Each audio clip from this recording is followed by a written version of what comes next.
boa tarde a todos. Eu gostaria de começar por agradecer ao Presidente do Conselho Diretivo da Ordem dos Engenheiros da Região Norte pela organização desta sessão e à Engenheira Pilar, aos oradores pela disponibilidade que demonstraram em estar aqui neste final de tarde e também a todos os presentes. Gostaria de começar por apresentar os oradores, começar aqui pelo Engenheiro Oscar Moutinho, Diretor Executivo da empresa I2Map, seguido por um engenheiro Marco Lima de Carvalho, também engenheiro geógrafo, que é chefe da Divisão de Informação Geográfica da empresa municipal GAIURB, e o professor Gilberto Gonçalves, também engenheiro geógrafo e é professor auxiliar na Faculdade de Ciências da Universidade do Porto. Vamos ter apresentações de cerca de 20 minutos, que seguirá um período de cerca de 10, 15 minutos de discussão. São sessões abertas e aqui o principal objetivo é mesmo haver uma conversa, um diálogo, portanto uma discussão entre a plateia e os oradores. Portanto, a seguir a cada uma das apresentações, convido toda a plateia a pôr questões ao orador e eu irei moderar essa breve discussão. Depois, no final, podemos ainda fazer uma breve síntese dos assuntos que foram aqui discutidos. Vamos então iniciar com o engenheiro Oscar Moutinho.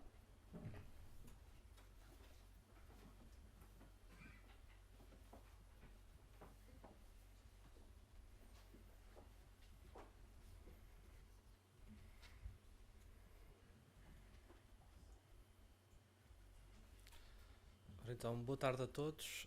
Desde já quero agradecer o convite da Ordem dos Engenheiros. É sempre um prazer estar aqui. A minha apresentação vai ser sobre aplicações de dados adquiridos por drone, alguns exemplos que nós já adquirimos ao longo do nosso trabalho. E então, a I2Map apresenta-se como uma empresa de prestação de serviços de mapeamento aéreo, que se foca principalmente no processamento de imagem e de informação geográfica. Utilizamos os veículos aéreos não tripulados para transportar os nossos sensores, atualmente câmaras convencionais e câmaras multispectrais. A vantagem dos drones é que são um equipamento que tem um custo operacional bastante reduzido. Vou só fazer uma contextualização histórica, explicar como é que isto tudo começou.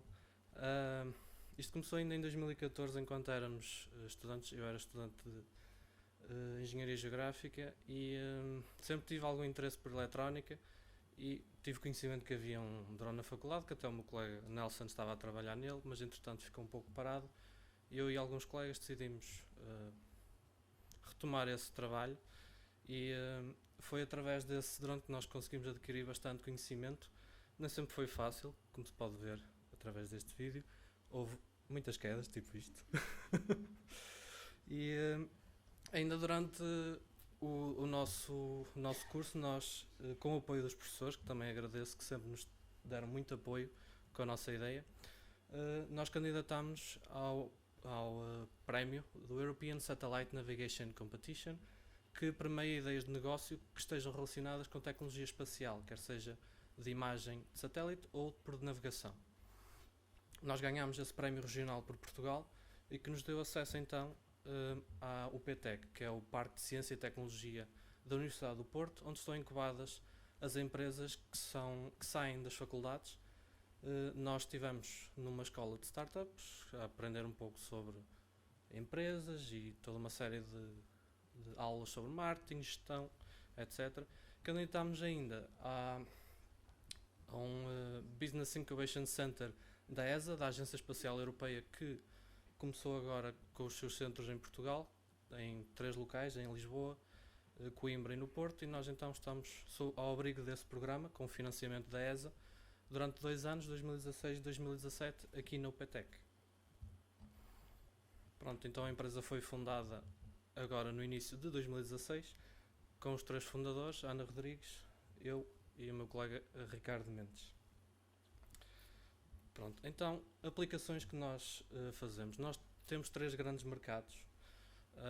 Este é o primeiro deles, a agricultura e floresta, onde nós fazemos estudos de estimação de produção, detecção de doenças e fazer todo um tipo de inventário digital, de forma a fornecer a informação de uma forma simples e de fácil acesso combinando isto com WebSIGs para que o agricultor consiga ter uma informação simples e rápida, de rápido acesso. Depois temos as zonas costeiras, onde fazemos avaliação de volumetria, no fundo avaliar o volume, por exemplo, de areia que se move de uma época temporal para outra num determinado local.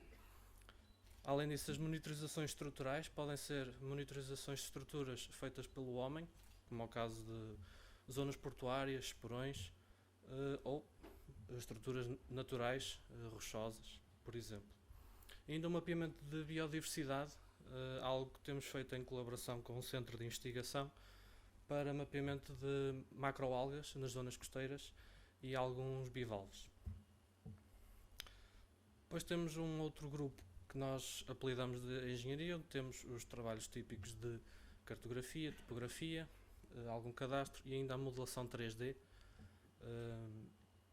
como é o caso deste que está a aparecer aqui neste vídeo. Assim, nós dividimos isto, chamamos o Green, Blue e Red, em que através de detecção remota e fotogrametria nós geramos informação georreferenciada sobre a qual nós trabalhamos. Então, aqui mais alguns exemplos. Isto aqui é um exemplo de agricultura. Isto foi um mosaico de imagens obtido com uma câmara multiespectral. Nós temos 5 bandas, 3 bandas no comprimento de onda do visível e mais 2 no infravermelho próximo. E nós utilizamos estas imagens multiespectrais para detecção de pragas e doenças. Neste caso, temos aqui uma parcela de cerca de meio hectare com vinha. E nós, através de um acompanhamento contínuo, podemos fazer modelos para estimação de produção através da refletância que obtemos através destas imagens. Além disso, com o modelo de elevação do terreno, também podemos fazer algum tipo de planeamento de rega para fazer uma rega mais inteligente. Nas vinhas também vamos iniciar agora este ano também um projeto de estudo de uma doença já muito conhecida, vários projetos estão em curso, que é a flavescência dourada, que é uma doença que afeta principalmente as vinhas de vinho verde e que passa muito tempo no seu início, no seu estado inicial, não existem sintomas visíveis e por isso é muito difícil detectar, é muito tardia a sua detecção e nós com estes sensores multiespectrais nós vamos tentar fazer alguns testes, alguns estudos, de modo a tentar detectar precocemente essa doença de forma a atuar mais cedo. Pronto, aqui temos um exemplo de ervas aromáticas. O facto de ter aqui uma tela por baixo facilita muito a identificação de todas as plantas, inclusive conseguimos perceber onde é que há falhas. Muito útil para fazer contagens e essa identificação das falhas. Isto aqui já é um caso de oliveiras, em que aqui nós fazemos a medição da área da copa, através destas imagens já referenciadas, e relacionamos a refletância que conseguimos obter pelo sensor multiespectral com a área e assim fazer estimações de produção. Temos ainda um caso de levantamento típico às propriedades, muito útil para os projetos de financiamento, também o cadastro rural, tudo isto de maneira a introduzir isto, por exemplo, num WebSig, tal como disse há pouco, em que é fácil dos utilizadores terem acesso a toda a sua informação. A acrescentar, obviamente, também o levantamento topográfico para incluir nesses projetos. Na floresta temos também tido bastantes avanços. Nós temos feito alguma monitorização de ataques de pragas, principalmente de gorgulho e percevejo, que são dois grandes problemas na floresta, no eucalipto. Mas principalmente o que interessa na floresta é mesmo o inventário florestal, com a contagem e a medição da altura e de copa, no fundo permite obter à indústria madeireira melhores medições de volume e que lhes permite ter medições muito mais rigorosas para os seus cálculos. Depois, na zona costeira, este é o tal projeto também com o centro de investigação, em que temos aqui um mapeamento de macroalgas. Ali à direita é uma imagem multiespectral, com um mapeamento de macroalgas, em que a vermelho temos zonas de fundo marinho e tudo o resto são algas, por isso existe aqui uma boa detecção automática de algas e também alguma modelação 3D para a exposição solar, que também é importante na parte dos bivalves. Depois aqui na zona costeira, isto aqui foi já um projeto ainda com a Faculdade de Ciências para fazer um levantamento da zona do Cabedelo. Foram feitos 2 voos, connosco foi um deles. Foram feitos um voo em 2013 e um voo em 2015 e através de um simples levantamento verificou-se que existe realmente uma grande deposição de areia. Aliás, eu tenho aqui uma comparação, a imagem em baixo, esta aqui em 2013 e esta aqui em 2015, por isso podemos ver que existe já um crescimento do areal. Este tipo de monitorização é fácil de fazer com os drones, é uma coisa rápida e que nos permite avaliar estas diferenças ao longo do tempo. Depois temos aqui um exemplo de cartografia, algo que neste momento poderá ter muito interesse para as câmaras municipais, para a atualização cartográfica. Isto aqui é um exemplo que nós fizemos em colaboração com a empresa SLG Survey, no local em Alfena, que se pretendia fazer uma construção do entreposto comercial. Neste momento está em obras. Nós fizemos aqui um planeamento de voo. Neste caso nós usamos um multirotor, por isso temos a desvantagem da autonomia. Isto era uma área de 30 hectares, para um multirotor, dependendo da altura a que ele voar, já poderá ser um pouco limitado. Então nós dividimos este voo, por exemplo, em três blocos.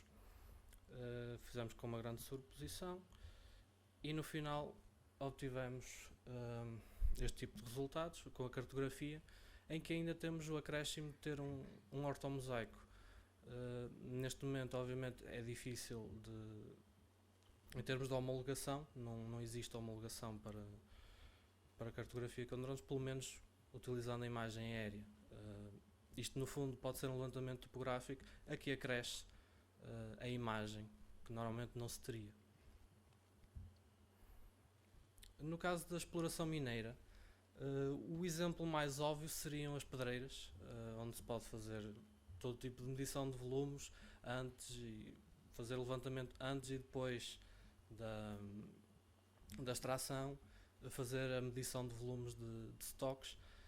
Isto é um caso em que temos aqui uma exploração ainda na fase de sondagens. Não é uma exploração em curso, estão apenas a ser feitas sondagens ainda.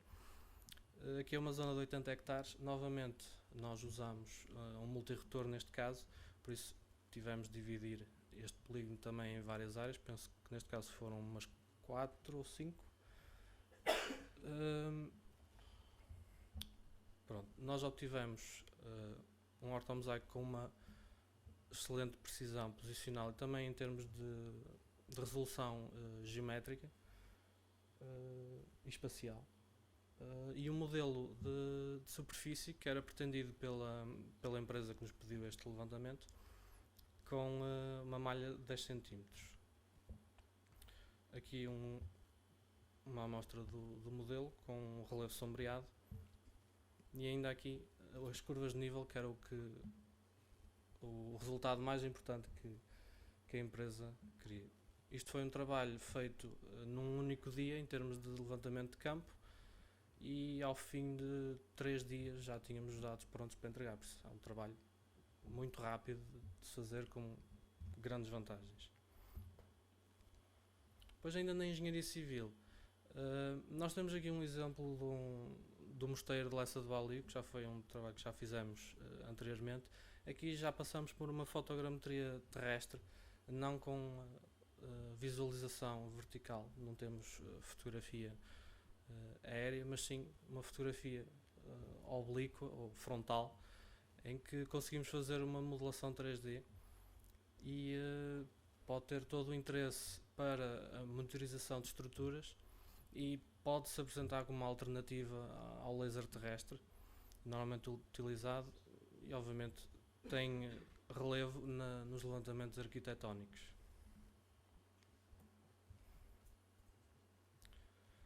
Pronto, depois temos ainda um outro mercado, que é o do património histórico, em que fazemos principalmente a modelação 3D de pequenos objetos ou edifícios. E isto possibilita a digitalização vetorial das estruturas arqueológicas, principalmente ao lado esquerdo, é um castro que foi escavado agora em Matosinhos, perto do Porto de Leixões. Isto no fundo acelera o registro gráfico que existe, permite ter um inventário e uma preservação digital. Nós podemos quase congelar no tempo, através de um modelo, ter esse modelo fixo no tempo, para posteriormente se analisar se houve ou não diferenças.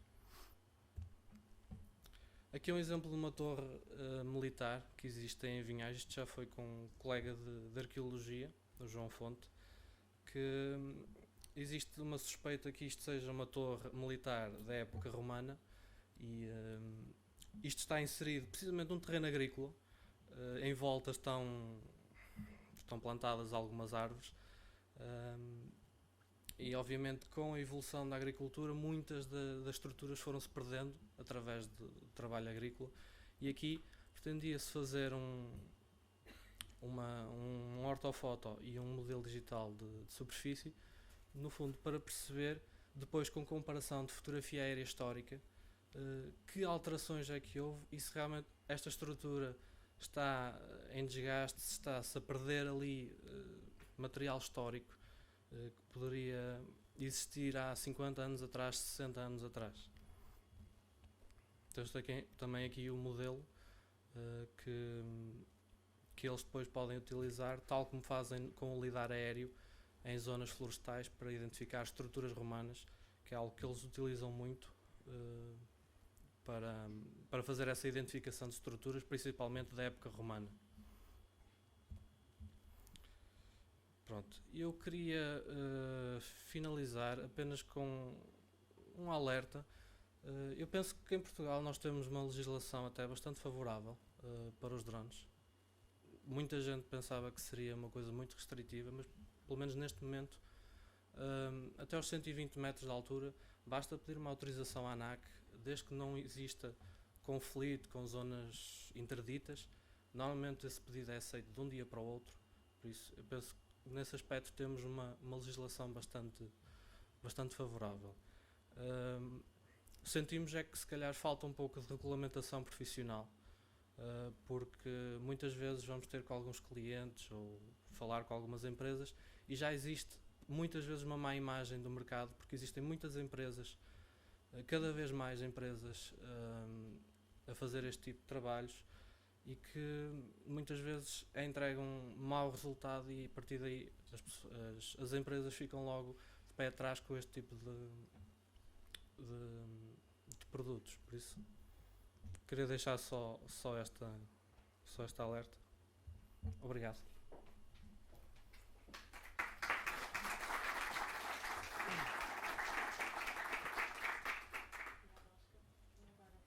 Obrigada. Eu agora perguntava se alguém tinha alguma questão. Quer começar? Começa ali ao fundo, depois passo para o Virgílio. Sérgio. O preço por hectare de um serviço desses, seja fotografia aérea, seja estudo a partir de um sensor multiespectral, gostava de saber quando é que era o preço por hectare, ou não sei se é assim que definem o preço. Muito simplesmente não fazemos preços ao hectare.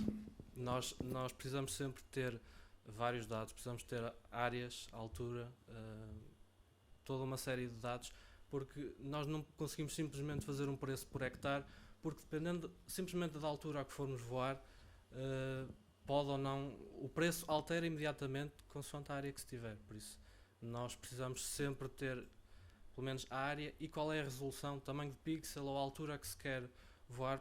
Por isso nós nunca optamos por uma política de fazer preços por hectare, simplesmente assim. Virgílio?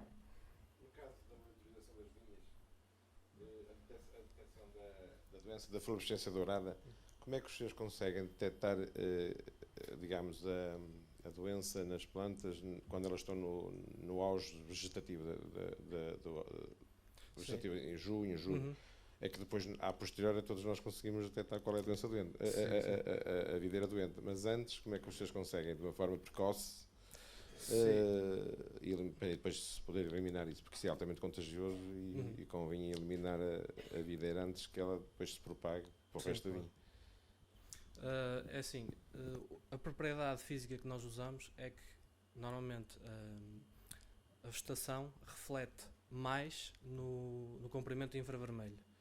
Quando uma planta se encontra com algum tipo de stress, alguma doença ou mesmo um stress hídrico ou de nutrientes, sim, pode. Aqui, exatamente, sim. Aqui neste caso nós conseguimos, lá está.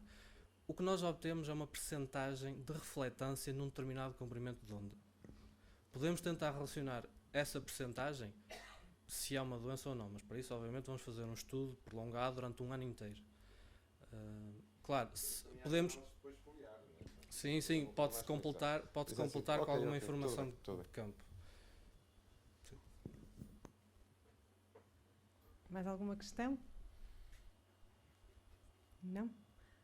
Senão eu agradeço ao engenheiro Oscar e pedi então ao engenheiro Marco para passar à sua apresentação. Obrigada.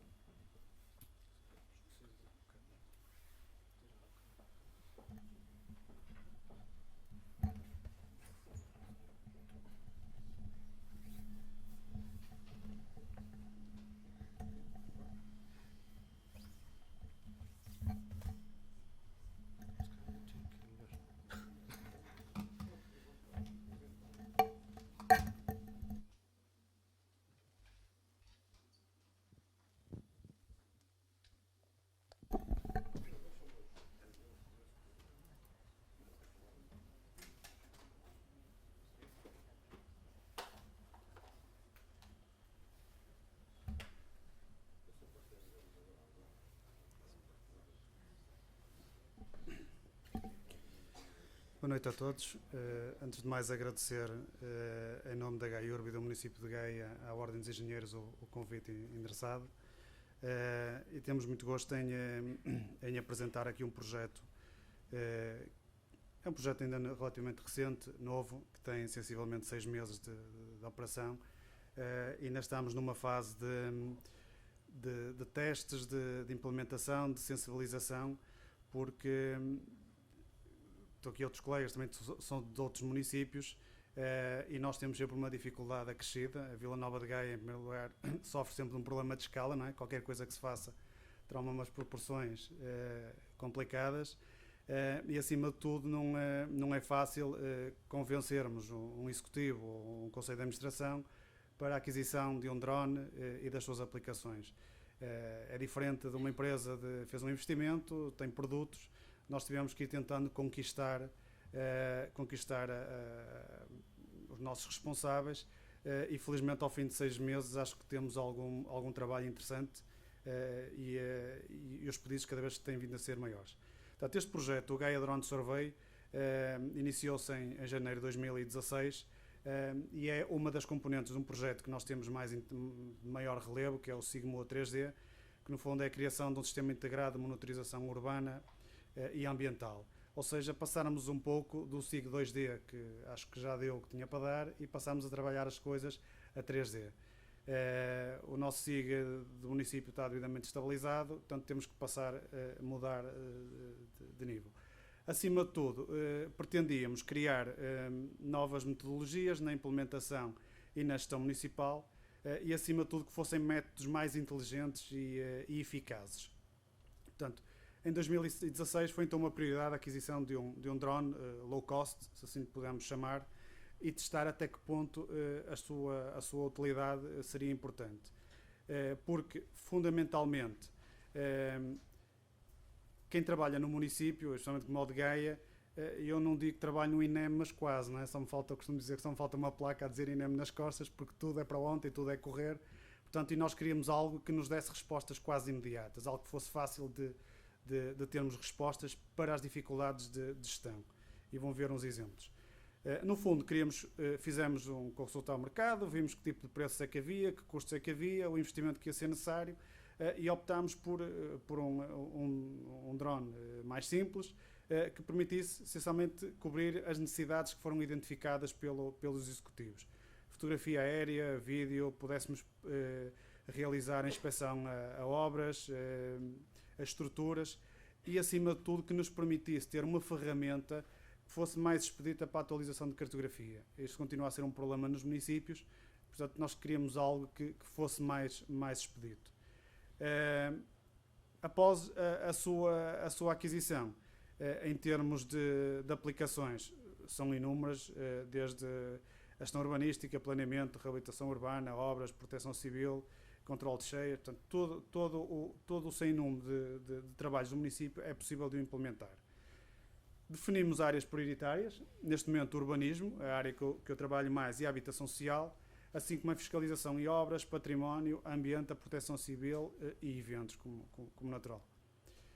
O workflow que estamos neste momento ainda também a afinar procedimentos passa, como é óbvio, pelo standard, não é? A própria aquisição de dados, de que forma, manual, automática, é preferível adquirir os dados só manualmente. Temos vindo a testar algumas soluções. Em termos das edições de vídeos, normal. Depois, que software comprar? O A ou B é mais caro, é menos caro, portanto, e nós para justificarmos uma aquisição temos que perceber, não é por gostarmos e ouvirmos falar no software A ou B, temos que saber se efetivamente o desempenho que nós queremos está lá reportado, porque não é aceito eu gastar 10, 15 mil euros no software e no ano a seguir vir pedir um novo porque aquele não resultou. Não pode ser. Portanto, quando decidir, tem que decidir em consciência.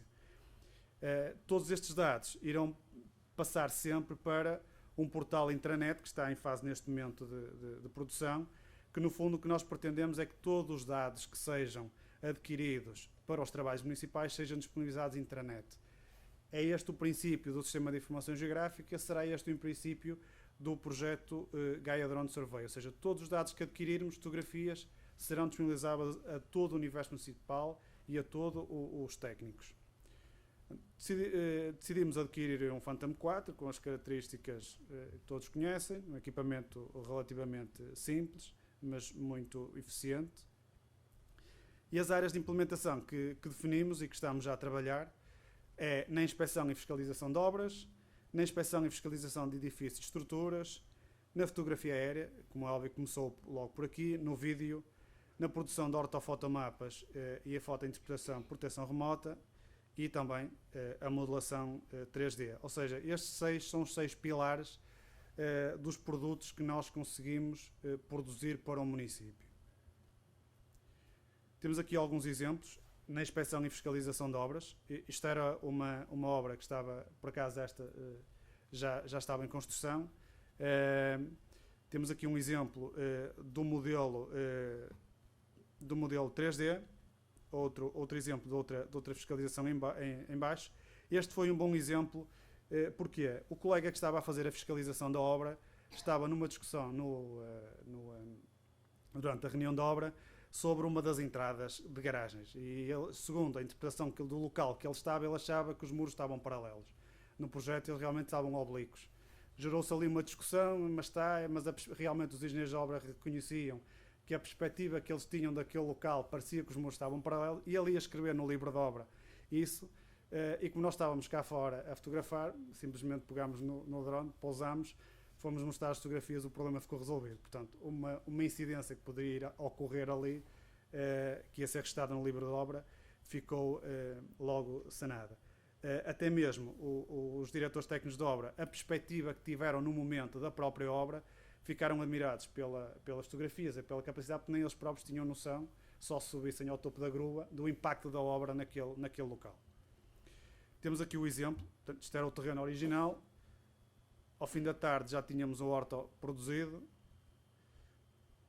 A equipa de fiscalização pôde logo aferir de algumas medições que estavam em dúvida. O exemplo que eu estava a dizer era precisamente este, ou seja, da posição que ele estava a ver e realmente estava correto. Não é? Temos aqui o modelo 3D. Isto é um modelo simples, sem edição gráfica de 3D. Um exemplo do ortofotomapa que nós temos da cartografia sobreposta à cartografia. O mesmo orto sobreposto com a mesma informação vetorial, portanto, o rigor posicional é muito bom. Aqui o exemplo da área da obra, e com a vantagem de que, independentemente, porque também tenho uma unidade de topografia no serviço, nunca dispenso a topografia. Eu sou daqueles da velha guarda, entre aspas, embora seja novo, que gosto de sempre pegar na estação e confirmar alguns pontos, mas facilmente a equipa de fiscalização pegou no orto que lhes demos, sobrepôs o projeto aprovado e verificou que genericamente estava tudo em cumprimento, ou seja, não tínhamos aqui nenhum edifício torcido, nem nada. Estamos aqui a ver um zoom grande. Portanto, é a facilidade de verificação da obra como um todo. Aqui um zoom pormenor. Outra obra, também é o exemplo na marginal, portanto, facilmente se produz o orto. As medições que são possíveis de tirar, que nem sempre é fácil com taipais fazer estas medições, e um modelo. Outro exemplo nas obras de urbanização, que eu sobreposto o orto com o levantamento. Na inspeção e fiscalização de edifícios, tudo isto começou lá na GAIUR, porque nós temos também a componente da habitação social. Temos um parque habitacional bastante grande e complexo, e muitas das vezes os proprietários queixavam-se, tinham infiltrações entre a água dentro das habitações, o problema de onde é que é, e o que acontecia? Muitas das coberturas não têm acesso por sótão para a cobertura. A única hipótese era pedir aos colegas da Proteção Civil para vir com um carro, uma autoescada dos bombeiros, todo o aparato que tem, na piscina da habitação social, parece que há um incêndio, simplesmente para o colega ir lá acima e tirar uma fotografia à cobertura e aferir se há algum problema ou não. Portanto, nós neste momento fizemos já meio parque habitacional e uma das prioridades foi verificar o estado das coberturas. Realmente, por exemplo, numa das freguesias encontramos coisas que vocês não imaginam que estavam lá em cima das coberturas. Realmente as pessoas tinham motivo para se queixar porque eram coisas verdadeiramente alucinantes, não é? Restos da obra e outras coisas foram parar lá acima. Portanto, e com isto, com facilidade, o colega das obras, nós estamos cá em baixo a voar e ele tira logo a dúvida, liga logo para o piquet, pode vir, portanto, a forma expedita de trabalhar. Como é óbvio, os produtos que o executivo gosta sempre, não é? Que as suas fotografias dos equipamentos, os vídeos aéreos, também alguma das aplicações que temos vindo a trabalhar, a produção de ortofotomapas para áreas sempre mais reduzidas, portanto, a mais-valia de produzirmos este tipo de produtos. A modelação tridimensional, portanto, com a produção simplesmente estes são exemplos de um voo com a câmara vertical e a extração automática do modelo.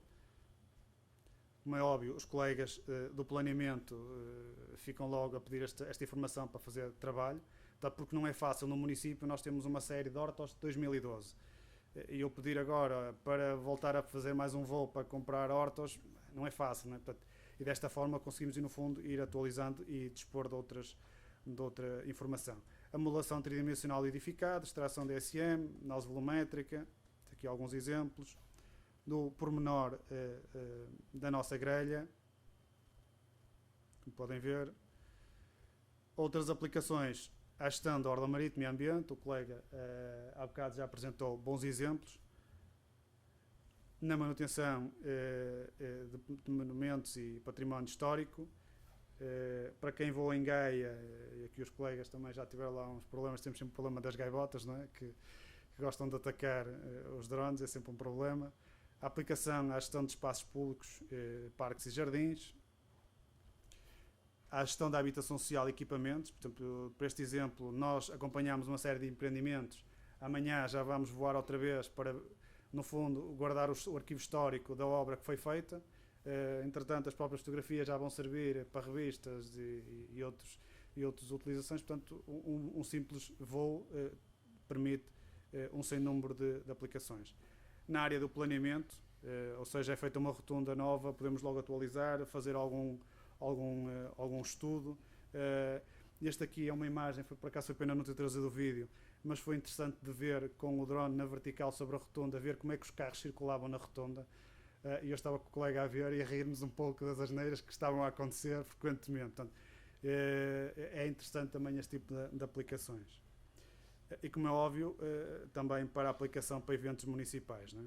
Portanto, isto aqui foi a inauguração da iluminação em Gaia, que o Executivo pediu que tínhamos 2 horas para arranjar um drone, por causa do nosso avariado, e para estar lá na hora da inauguração, porque era indispensável que se fizesse esse registro.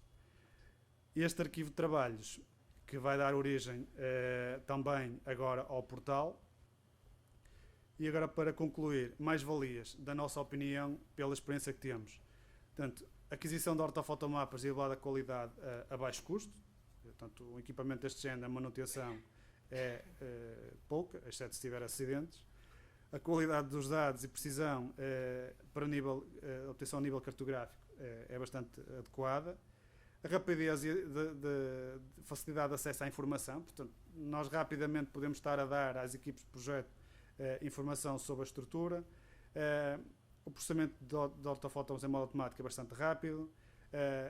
O sem número de aplicações que é possível no município e o impacto que tem recebido ao nível municipal e as crescentes solicitações que temos tido.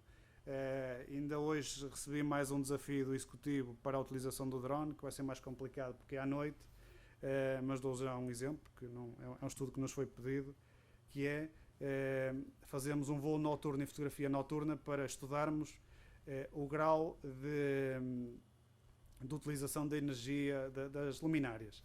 Ou seja, perceber até que ponto é possível utilizar o drone para fazermos esse estudo, que tipo de intensidade é que se consegue, se é possível renegociar com a EDP e baixar a conta da luz. Portanto, estão já a ver que as aplicações surgem umas em cada dupla, umas atrás das outras. Dificuldades, pronto, é sempre o tempo de voo é sempre limitado, portanto estamos sempre limitados a áreas relativamente pequenas, em função também das condições de navegabilidade, das altitudes. Em Gaia estamos limitados aos 60 ou 80 ou 120 com a autorização dos militares, portanto estamos agora em tentar renegociar com eles de que forma é que conseguimos tornar isto mais expedito. A elevada resolução das imagens obriga-nos depois, em termos de disponibilização destes dados internet, a ter que fazer compressões, ver que aquilo não se perca para que se possa ser lido com outros computadores de menor característica, e acima de tudo é preciso sempre grandes recursos informáticos para gerir estas nuvens de pontos, porque não é um computador simples que possa trabalhar estes dados. Considerações finais, os 6 meses são muito motivadores, portanto acho que nos vai obrigar a trabalhar ainda mais. A lista de trabalhos tem vindo a crescer, tem sido, já tem um sem número, uma lista de espera muito interessante. A aplicação deste equipamento em todas as áreas do município está a ser aplicada em pleno. Portanto, neste momento já estamos a iniciar com a fiscalização, que esta componente do drone seja um ato implícito dentro do procedimento de fiscalização urbanística, ou seja, o processo é licenciado e quando chegar à parte da fiscalização da obra, em algum momento a equipa vai lá fazer uma fotografia, fazer um registro e depois segue o normal. Felizmente, talvez tenhamos que vir a adquirir outros equipamentos, porque as solicitações têm sido muitas. Portanto, aos colegas dos municípios que aqui estejam, é um desafio que vos lanço, tentar motivar os vossos executivos, porque as aplicações são as mais variadas. Acima de tudo, o que queremos é que este seja uma componente deste projeto mais alargado do Sigma 3D e que esperamos que até ao 2017 esteja em pleno. Em meu nome e do Pedro Guimarães, o nosso obrigado.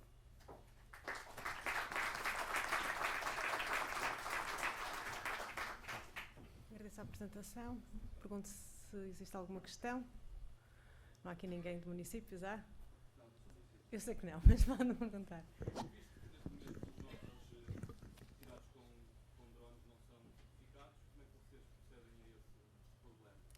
Sim, nós não nos interessa homologar estes hortos, okay? Porque são pequenas áreas. Se me disser podemos utilizar estes hortos para atualizar a nossa cartografia, comparar com levantamentos topográficos e sim homologar essa cartografia e esses levantamentos topográficos é a maneira mais expedita. Nós nós fizemos uma homologação de um plano de urbanização. Não precisávamos de fotografia aérea, temos a tela vetorial, portanto é mais fácil utilizar um drone para atualizar uma zona de 1 hectare do que estar a solicitar um avião para fazer uma cobertura, restituição e todos esses custos que vêm por aí. Sim, Pilar.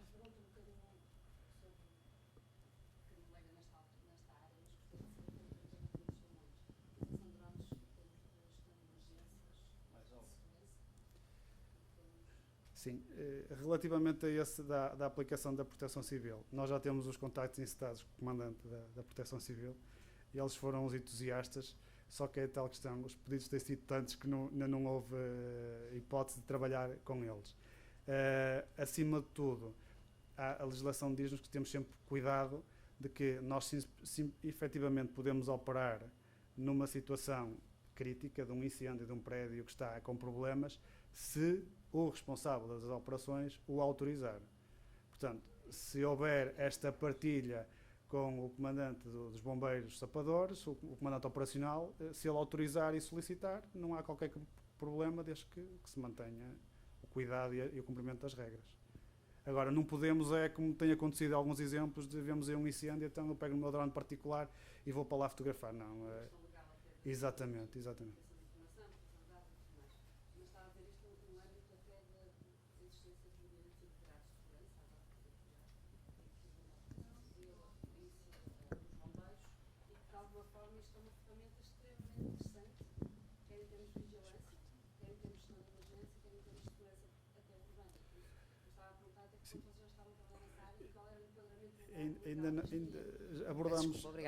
Abordamos as primeiras tentativas, já identificámos que tipo de trabalhos é que havia. Por exemplo, um deles que foi logo identificado, que há um incêndio numa área florestal e há necessidade de os colegas da Gabinete Técnico Florestal cartografar aquela área. Portanto, o primeiro ponto que encontramos logo foi o incêndio está extinto, vamos voar e cartografar aquele limite para eles inserirem na área do SIG. E isto já está salvaguardado em termos de legislação? Esta possibilidade de utilização destas ferramentas nessas áreas, nesse sentido que está a falar? Desde que o único inconveniente que há é a utilização em situações de crise, ou seja, durante uma ocorrência, aí é que tem que só com a autorização do comandante operacional. A posterior é como cartografar uma outra área desde que cumprimos as normas de segurança. Alguma questão?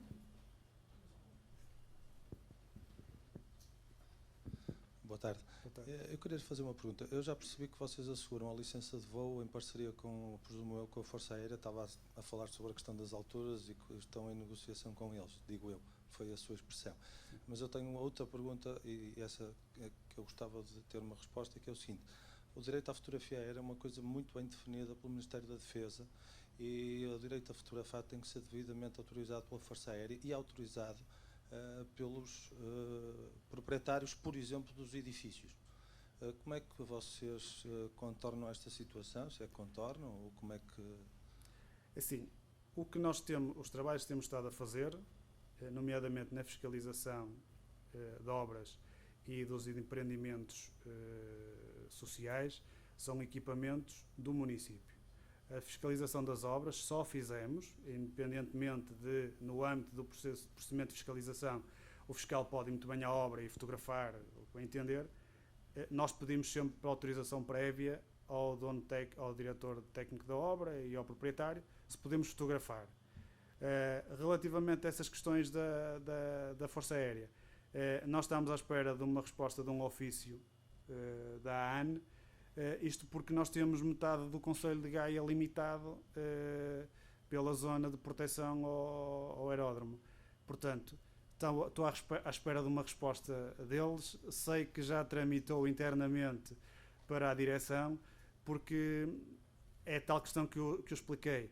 Se o Executivo me pede para ir verificar uma determinada ocorrência, eu não posso estar 20 dias à espera que a Força Aérea me responda se posso ou se não posso. Eu acho que é preferível definir os critérios. Olha, nós, como entidade pública, vamos utilizar desta forma, para estes fins, e se for aceito, temos uma licença única. Se vai ser possível, não lhe sei dizer. Os trabalhos que temos feito têm sido trabalhos pontuais e sempre só em equipamentos públicos e com a devida autorização dos proprietários nas obras. Mais alguma questão? Não? Pronto. Agradeço então ao Muito engenheiro obrigado a Marco todos. e pedi então ao professor José Alberto da sua apresentação.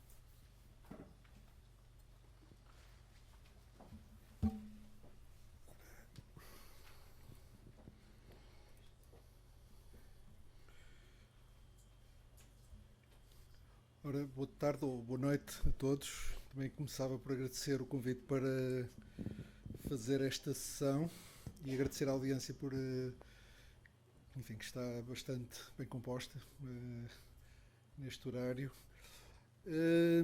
Pronto, o tema de que vou falar é de fotogrametria, que é uma disciplina que eu tenho dado, portanto, no curso de Engenharia Geográfica, e viram até agora duas apresentações muito interessantes. A minha temo que possa não ser tão interessante. Vai parecer mais uma aula, mas enfim, acho que para quem utiliza e que se calhar muitas vezes se depara com muitas questões de porque é que se faz assim, o que é que se pode esperar, acho que espero poder dar algum contributo útil. Ora, os tópicos que vou falar, portanto, o que é que nós obtemos depois do processamento fotogramétrico com drones? Portanto, eu só vou falar nada de voos, de modelos de drones, de legislação, portanto, só a parte de processamento e processamento geométrico, nada de índices de vegetação ou o que quer que seja. Portanto, só a parte geométrica, digamos, que é o essencial da fotogrametria. Falar das características das câmaras, da navegação e dos problemas de orientação de imagem, do levantamento de pontos de apoio, com que rigor é que nós vamos conseguir fazer os nossos produtos, e alguns aspectos de operacionais de processamento, automatização de orientação, geração de modelos de superfície. Já ouviram falar algo nas apresentações dos colegas. Enfim, são tópicos short de retificação ou restituição da fotogrametria, mas que vamos ver como é que eles nos aparecem aqui. Portanto, aqui, como a fotogrametria não é uma disciplina, se calhar, familiar com muitos, quem é da engenharia geográfica deverá ser, mas não é uma coisa nova, não é? Os drones são uma coisa nova. A fotogrametria tem 150 anos, não é? E a Sociedade Internacional de Fotogrametria tem 110 anos, não é? Portanto, não é propriamente novidade. O que é que era preciso haver? Era aviões e câmaras fotográficas. Portanto, genericamente, o que é que a fotogrametria faz? Obtém informação métrica tridimensional de objetos a partir de imagens. Portanto, faz o tratamento matemático da geometria das fotografias, usa o princípio da estereoscopia, e eu, a partir de duas fotos tiradas de pontos diferentes, para pontos comuns, obtenho coordenadas tridimensionais. Eu lhe mostrei só duas fotos. No desenho aqui ao lado tenho uma simulação de 3 câmaras, podem ser várias imagens a contribuir para o posicionamento de um ponto. O mínimo serão duas, naturalmente. Portanto, o que a fotogrametria faz é gerar, digamos, medições tridimensionais dos objetos, essencialmente, e é isso que produz a cartografia. Portanto, a principal fonte de dados topográficos, todas as cartas, de uma forma geral, são produzidas por métodos fotogramétricos.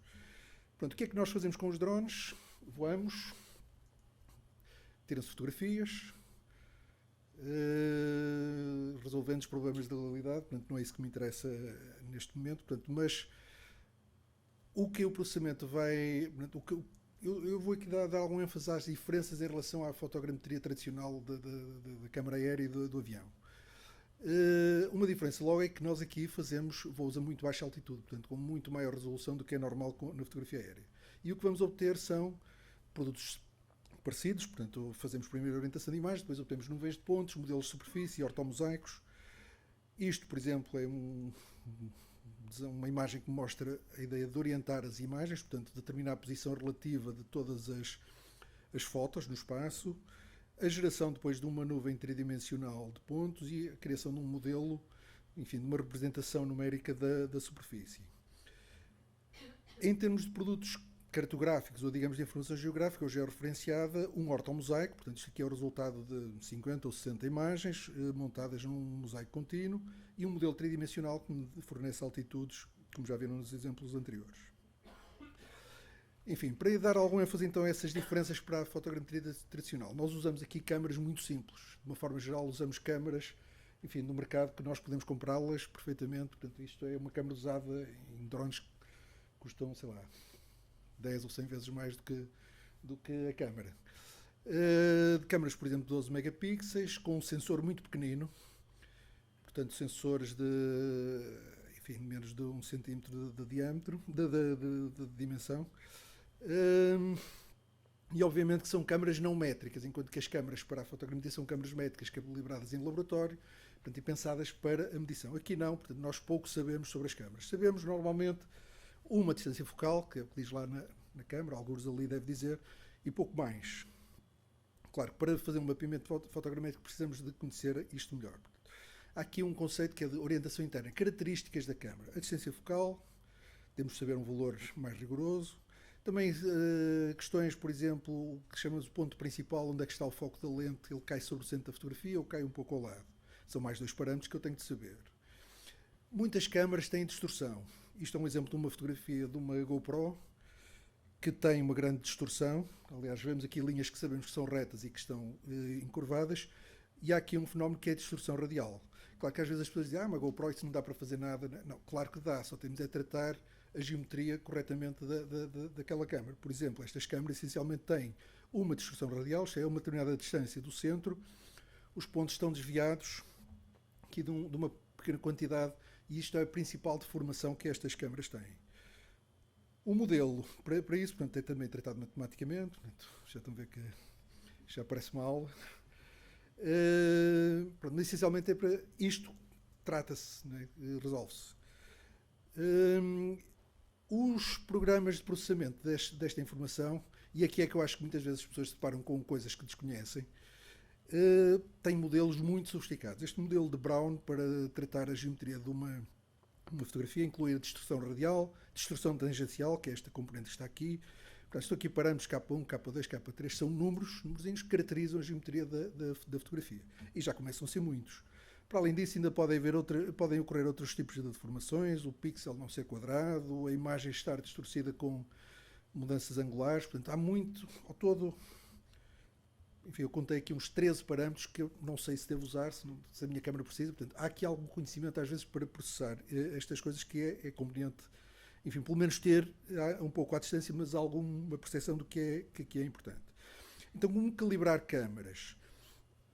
É claro que isso é um processo que se pode fazer, digamos, laboratorialmente. Eu aqui não é propriamente uma situação laboratorial, mas é algo que muitas vezes as pessoas fazem, que é imprimir um painel num material rígido com dimensões calibradas e fotografar esse painel de diferentes ângulos e usar um software para calibração de câmaras e daí inferir parâmetros. Claro que isso tem alguns problemas que, reparem como aqui se pode ver, o painel não é muito grande, 2 metros, 3 metros que tenha, obriga-me a estar muito perto do objeto, tem problemas de focagem, não conseguirei cobrir sempre a área toda, portanto a calibração nem sempre é muito boa. Depois há uma coisa também importante, que é as câmaras têm partes móveis, câmaras com zoom, portanto, se calibrar hoje, daqui por um mês, talvez, basta que tenha mexido no zoom e não vou ter a mesma distância focalizada. Portanto, a alternativa de processamento é fazer o que se chama uma autocalibração da câmara. Isto é, quando estamos a processar as nossas imagens, então incluir também isso no processo. Depois, quando tiramos fotografias, também temos de saber mais coisas sobre as fotografias. Agora, não sobre a câmara, mas sobre cada fotografia em si. E para fazer um mapeamento rigoroso, se dizemos que vamos fazer ali um mapa com precisão de 5 cm, é claro que tenho a dimensão do pixel da fotografia e quero também que ela esteja posicionada com esse rigor e não com rigor de metros. Não é? Para aquelas aplicações que viram urbanas tem de ser equivalente, digamos, ao levantamento topográfico. Então temos que conhecer de onde disparamos as nossas fotos, em que pontaria, que ângulos de pontaria é que tínhamos para as nossas fotos. E aparecem-nos aqui umas palavras, roll, pitch e yaw, portanto, são os ângulos que caracterizam a orientação do eixo da câmara. Nós aqui até os podemos conhecer a priori porque, como os drones voam com navegação autónoma, eles sabem onde têm de ir para fotografar e registram essas coordenadas. Claro que não são muito rigorosas e não são suficientes para esse tal mapeamento rigoroso ao nível dos centímetros ou decímetros que seja, porque é o GPS normal, não é? De navegação, com erros de alguns metros. Permite uma georreferenciação, por exemplo, quando o Marcos estava a dizer que se os florestais estão interessados em ir mapear o resultado de um incêndio, obviamente que não vão precisar de pontos centimétricos. Eles não querem uma georreferenciação tão rigorosa. Se calhar um erro de uns metros é suficiente e aí facilita muito o trabalho. Portanto, esta georreferenciação aproximada, vinda do GPS de navegação, pode ser útil, mas para outras aplicações é preciso, de facto, melhor. As imagens trazem no cabeçalho as posições. Portanto, aqui, por exemplo, se é para determinadas imagens, está aqui a latitude, longitude e altitude do ponto de disparo, portanto, com rigor apenas do GPS de navegação. Para otimizar isto, nós usamos o que chamamos pontos de controle, pontos fotogramétricos. Portanto, serão pontos bem definidos no terreno e que vamos lá levantar, normalmente também, obviamente, com GPS. Atualmente isso é muito fácil, com a ligação às redes de estações permanentes conseguimos garantir precisões centimétricas, digamos, os 2 centímetros precisa no posicionamento de um ponto, a partir dessas redes que são públicas, não é? Uma da Direção-Geral do Território e outra do Instituto Geográfico do Exército. Claro que em ambientes naturais não encontramos pontos desse tipo, por exemplo, sobre areia, então aí será necessário sinalizar previamente os pontos, antes de voar e levantar esses pontos e depois removê-los depois de feito voo. A medição do posicionamento dos pontos deve ser feita pelo menos com um rigor semelhante ao GST, eu não introduzia a sigla, é Ground Sampling Distance, o tamanho do pixel no terreno, digamos. Depois, já há um conjunto de processamentos, mais uma vez aparece aqui um nome esquisito, SIFT, Scale Invariant Feature Transform, portanto, se eu visse isto há 15 anos atrás, dizia, não, isto é magia, não pode ser, isto não existe. Mas, de facto, houve grandes desenvolvimentos na área da visão computacional e que vieram desenvolvidos em paralelo com o desenvolvimento da fotogrametria, que permitiram, de formas muito, digamos, revolucionárias, gerar pontos, digamos, fazer uma interpretação de imagem e identificar pontos comuns de forma muito fácil. Por exemplo, aqui estão, esses pontinhos são pontos gerados entre essas duas fotos. As duas fotos são só parcialmente sobrepostas. Esses pontos depois são relacionados são pontos comuns e que vão permitir determinar uma posição relativa das imagens. Isso na fotogrametria tinha exatamente esse nome, é a orientação relativa. Aqui no processamento de drones normalmente é usada uma expressão diferente, que é Image Alignment, e que é feita não 2 a 2, como é normalmente na fotogrametria, mas em bloco. Portanto, eu posso fazer aqui uma orientação de todo um bloco e tenho a posição relativa de todas as minhas imagens. É claro que daí dessas posições relativas eu já vou conseguir, se vejo os pontos comuns, faço aquela tal interseção que me vai dar origem a coordenadas e começo a estar próximo daquilo que quero fazer. Claro que para garantir que estou numa localização topograficamente rigorosa, então aí precisamos dos pontos de controle. E é aí que eles vão aparecer, temos de os identificar nas imagens. Claro que é conveniente que sejam pontos bem definidos, no caso deste aqui. Isso vai nos permitir então estabelecer relação com o terreno. E aí é que passamos a ter, de facto, uma georreferenciação ao nível de rigor, se tudo estiver bem modelado, ao nível de rigor que temos no levantamento desses pontos. Isto são processos, digamos, matemáticos de mínimos quadrados, vão ter resíduos, que nos permitem, portanto, é muito importante aqui avaliar estes valores, erros, estimativas de erros, RMSR, Root Mean Square Error. Portanto, normalmente isto aqui era um exemplo de imagens com um pixel de 3 ou 4 centímetros, portanto, tem erros ao nível do pixel, portanto, fico satisfeito se tivesse erros muito superiores a um pixel, a que, digamos que não estaria nas condições pretendidas. Depois aqui resulta a tal autocalibração da câmara. As pessoas fazem isto de uma forma mais ou menos automática e às vezes escolhem parâmetros que se calhar não é boa ideia escolher. Portanto, aqui não vou distância focal, ponto principal, distorção, etc. Convém não escolher parâmetros demais, porque isso pode trazer alguns problemas, porque, enfim, se eu tiver um conjunto de pontos experimentais aos quais devo fazer uma regressão linear, se fizer uma regressão de outro tipo, se calhar o resultado é bom ali, mas pode ser mau noutros casos. Portanto, usar parâmetros em excesso pode dar algum problema. Isto é um exemplo que ocorreu uma vez. Era um voo a linear, portanto, também isso era uma das razões para o problema, e é reto, mas resultou daqui uma coisa arqueada. Resultou uma solução de orientação das imagens completamente desligada da realidade, mas que funcionou. Portanto, é fácil ocorrer em situações deste tipo que nos fogem de controle.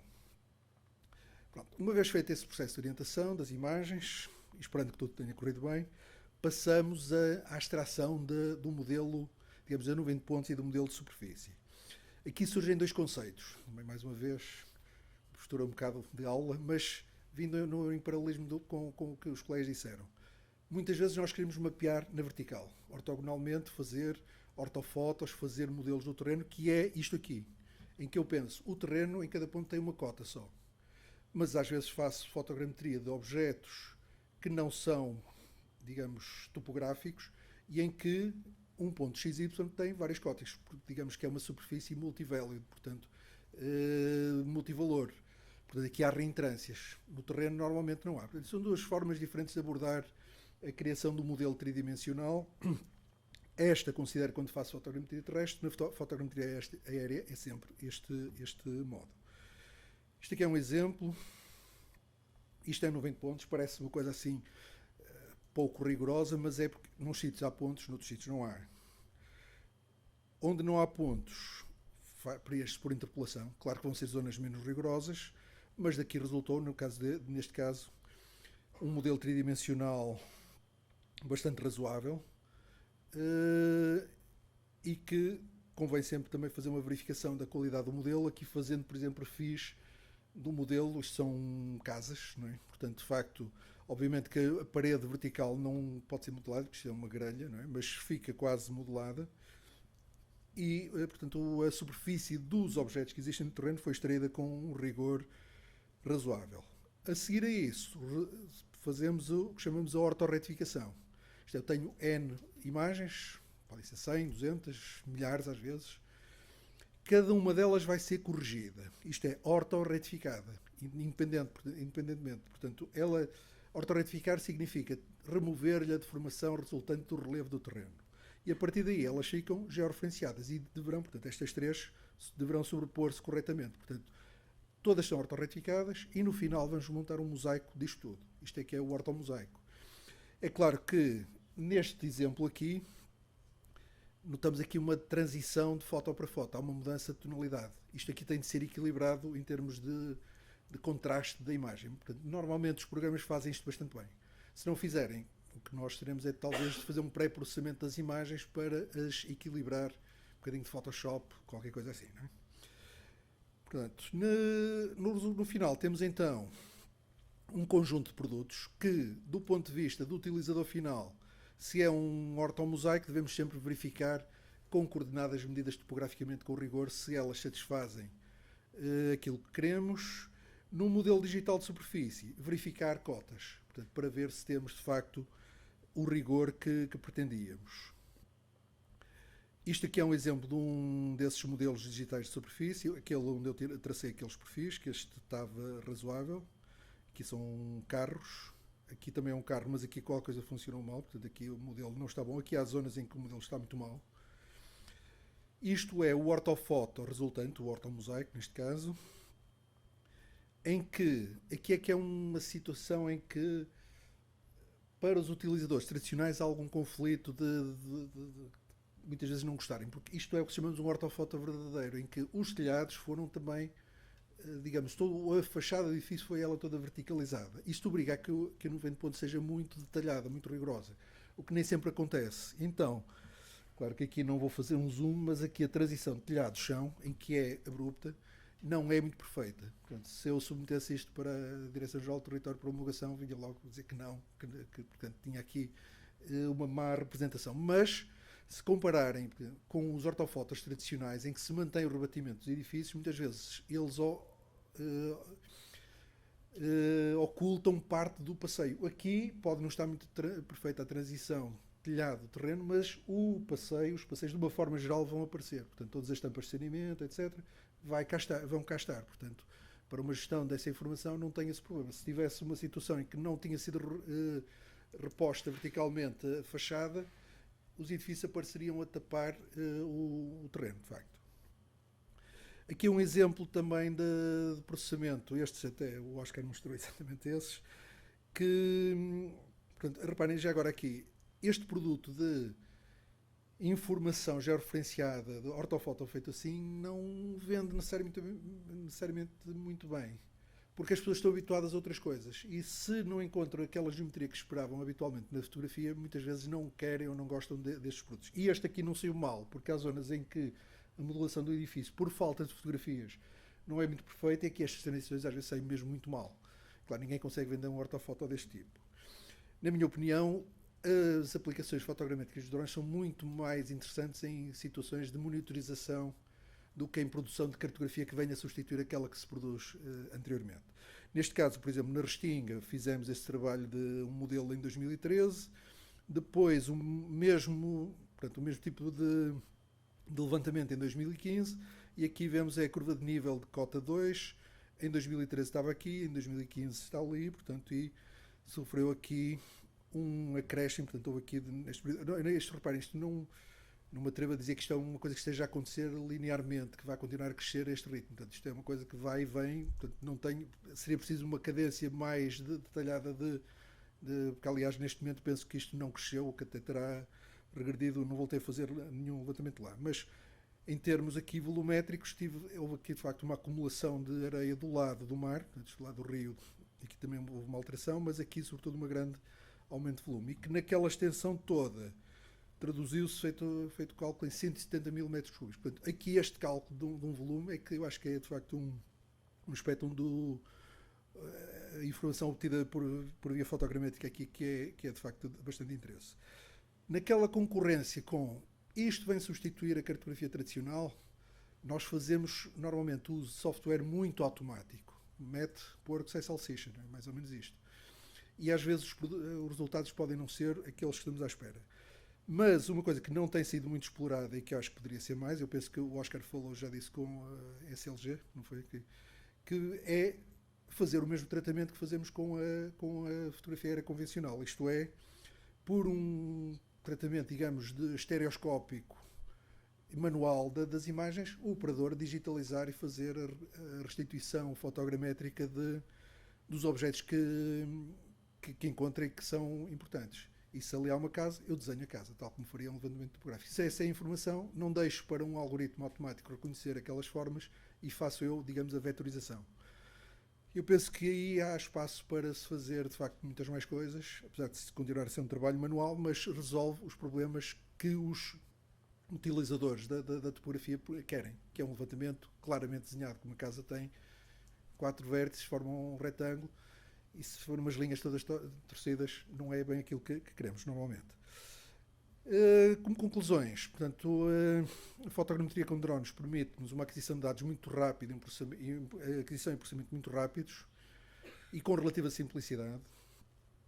Este processamento atualmente é largamente automatizado. O resultado pode ser de muita qualidade, tem ali um M a mais, mas é importante entender bem os processos para garantir a fiabilidade dos resultados. Os produtos resultantes nem sempre são alternativa aos tradicionais. A restituição manual eu acho que pode ser mais explorada com este tipo de imagens. Na minha opinião, também este tipo de aplicação em monitorização costeira é uma das mais interessantes. Reparem, estou a falar do lado geométrico, essencialmente, né? De obter informação topográfica de forma muito expedita e muito rigorosa. E, portanto, acho que aí é onde, de facto, há uma grande possibilidade de aplicação. Pronto, e concluo assim. Obrigado.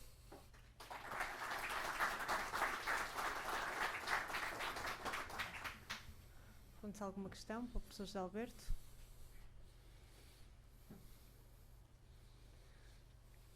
Ninguém tem questões de fotogrametria. Então eu convido os 3 oradores para se juntarem aqui à mesa e vamos abrir um período de debate, ao qual eu vou lançar a primeira questão e depois espero que sigam algumas questões por parte da audiência.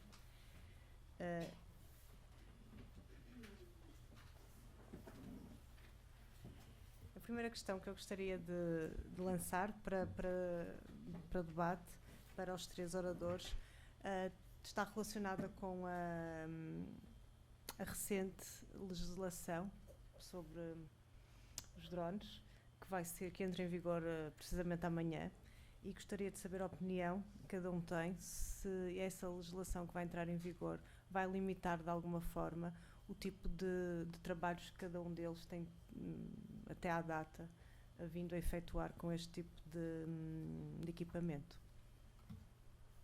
Posso começar pelo Marco? Sim, efetivamente, limita sempre um pouco. Agora, eu também tenho que ter consciência de que, acima de tudo, e compreendo, tem que estar as garantias da segurança aeronáutica.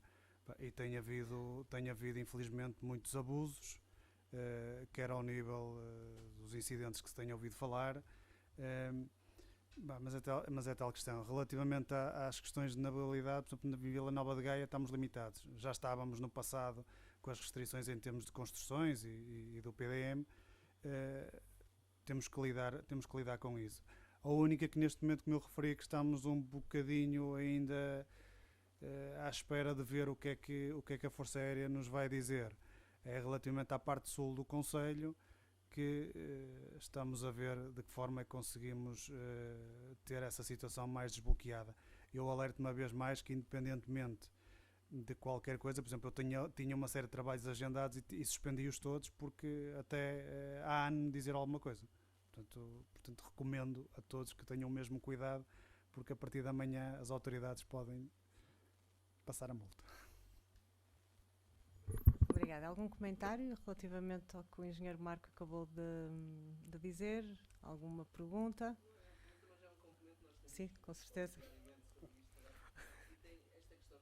Espera só um bocadinho. A meu ver, esta questão da Força Aérea, da fotografia, de ter que pedir autorização para fazer fotografia, não faz muito sentido nos dias de hoje, porque ainda nós estivemos a fazer isso. Eu vou ao Google Earth e meto o bonequinho no meio da base aérea de Obar e ando lá a passear no meio das casernas, vejo os canhões, vejo a pista de exercícios deles. Quer dizer, nós estamos aqui a aplicar legislação do século passado, profundo e ostracizado, não? Aos dias de hoje, com tecnologia moderna. Portanto, não faz sentido. Obrigada, Paulo. Bom, eu aqui não teria muito a dizer. Acho que a legislação não proíbe o exercício de produção fotogramétrica. Portanto, é claro que são problemas importantes. Aqui o Paulo disse isso, mas há a questão da privacidade, não é? Porque o problema com os drones é a resolução muito alta da imagem, e o que vai acontecer essas imagens. Portanto, é preciso garantir que quem faz, que tem de facto a responsabilidade e autorização. Na zona, porque temos o aeroporto, portanto, no resto do país não há esse problema. Portanto, isto tem mais a ver com legislação específica da Força. Não, mas eu julgo que a questão aqui tem a ver com isso, ou tem com a questão de definir o que é trabalho aéreo? Nós temos lá, portanto, em Gaia temos lá uma faixa grande que é da área de proteção da Força Aérea, e nós, para levantarmos o drone aí, temos que ter a autorização por causa da questão da fotografia aérea só. Sim, ok.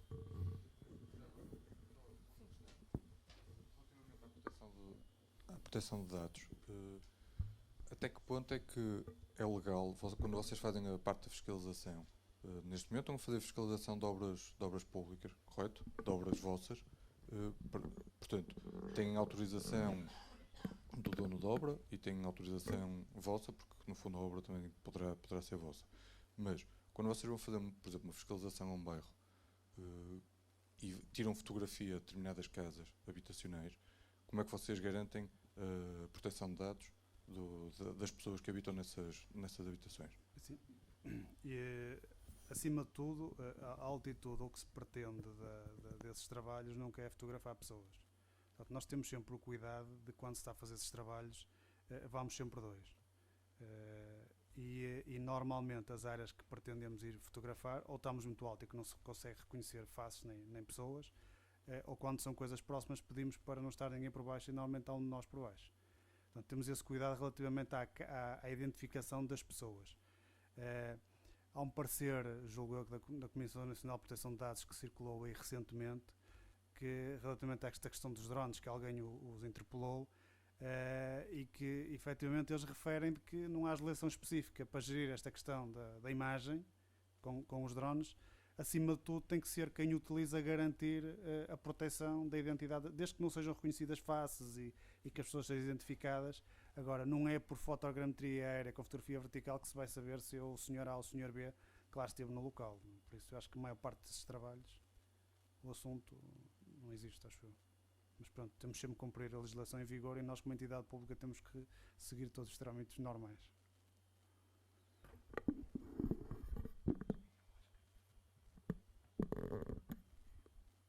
Ora, da nossa parte, na empresa Itemap, em termos de legislação, nunca tivemos grandes oposições. Em termos de legislação aérea, por parte da ANAC, não temos. Pensamos que é favorável, tal como referi na apresentação. Provavelmente as situações mais complicadas que tivemos foi no caso de termos um pedido feito para uma zona perto de uma base militar, mas aí o problema é que eles iam estar em exercícios militares, por isso aconselharam-nos a não o fazer e passado algum tempo, 2 semanas, voltámos a tentar fazer o pedido e não houve problema. Também já tentámos com uma reserva natural protegida e aí tivemos mais dificuldade porque tivemos de fazer um pedido ao ICNF, mas que também foi concedido.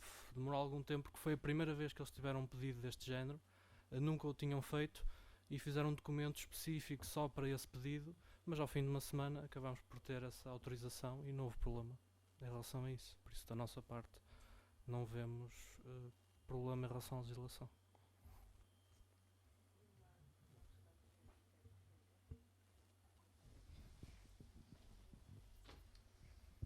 Muito obrigado. Boa noite a todos.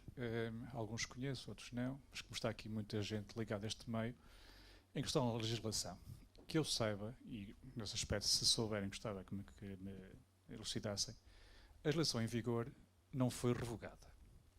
Esta recente legislação que foi emanada de uma forma muito confinada, muito ajudada por um gabinete de advogados, foi criada e só lida com a questão do voo do espaço aéreo.